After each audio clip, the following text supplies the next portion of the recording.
Did Giannis's performance last night give you more or less confidence that the Bucks can win the finals?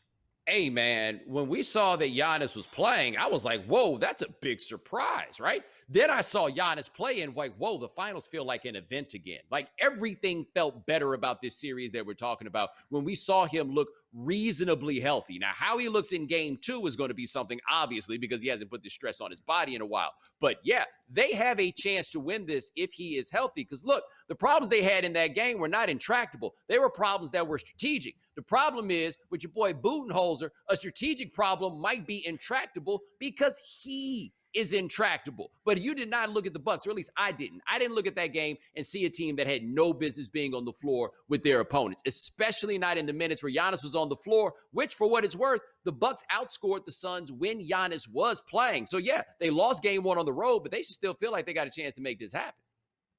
Yeah, and this is purely off the insanity that is what Giannis was able to do last night. Like, even the physical limitations that could have come with it are one thing, but the mental aspect of this, I saw Stefania Bell, who does a great job analyzing a lot of injury stuff for us here, and she brought that up. Like, I never had a knee, but I used to get stingers all the time when I played football, that wild burning down your shoulder and arm. And the hardest thing about that wasn't having to deal with it then. It was going back in and having for every hit the rest of that game to think about, man, when's it coming back? Because you knew it was. And Giannis never seemed burdened by that through the course of the game. And what it allows the Bucks to do now is, yeah, we know Mike Budenholzer making adjustments is probably not something we should count on.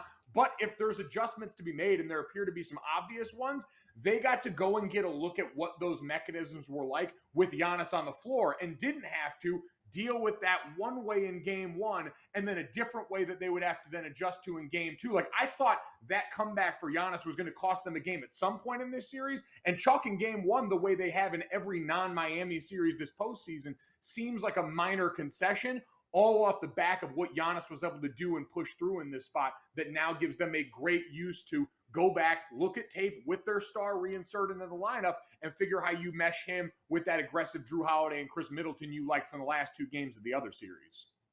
By the way, is there a more unsexy criticism of someone than your defensive schemes suck? Like, oh God, it's so boring, but it's so true. I mean, this is the situation with Coach Bud we find ourselves in. I kind of feel for the man. Like, we have been talking about his old school approach and his rigidity to switching, right, at the pick and roll, and how he just keeps doing these drop defenses and they don't work. So he implements it. He tries to use it last night to absolutely zero avail. I would feel really good, though, if I was the Bucks, because, again, it started to feel like, similarly to game one of the Eastern Conference Finals, where they had no answer for Trae Young, where it was very clear they couldn't roll with Brook Lopez because of his size and his lack of mobility. They started to figure it out down the stretch in game one.